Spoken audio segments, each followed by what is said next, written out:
Was Pope Francis with double pneumonia. The Vatican said he had what they described as a peaceful night. This marks the 6th day that he's been in the hospital.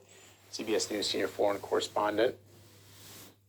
There he is, Seth Doan. Your name wasn't in the prompter, Seth, so I had to guess, or I had to wait until you popped up on the screen to see that it was you, just to make sure. You're live in Rome for us this morning.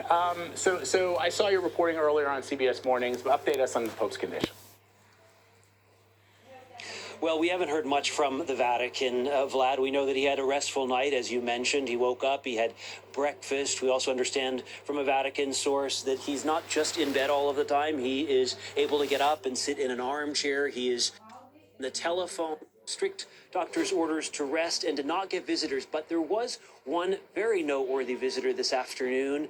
The Prime Minister of Italy, Giorgia Meloni, came to visit him, and Palazzo Chigi, her office, like the White House, released a minister found him alert and trademark humor that we know of visiting the Pope. And personal secretaries, we've heard that he's outside visiting, hospitalized on Friday. So I hate to do this, Seth, but I mean, we got to speculate, right? Pope Benedict retired back in 2013. He was 85.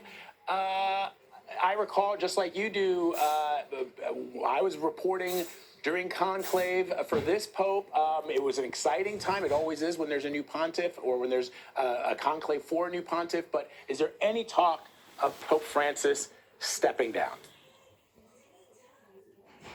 No. Talk among journalists? Yes. In fact, we had bumped into the Pope's biographer. The biographer said, listen, Pope Francis told me that the only reason he thinks about retiring is because so many journalists always ask him about him.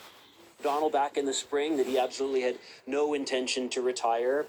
You might remember a few years ago, there was an interview that came out in which he had acknowledged that letter to the Secretary of State that said if he was ever completely incapacitated, unable to be the Pope, that he would resign, and that years ago. But everything that we have heard from this Pope in recent Seth Doan reporting from Rome for us this morning. Good to see you.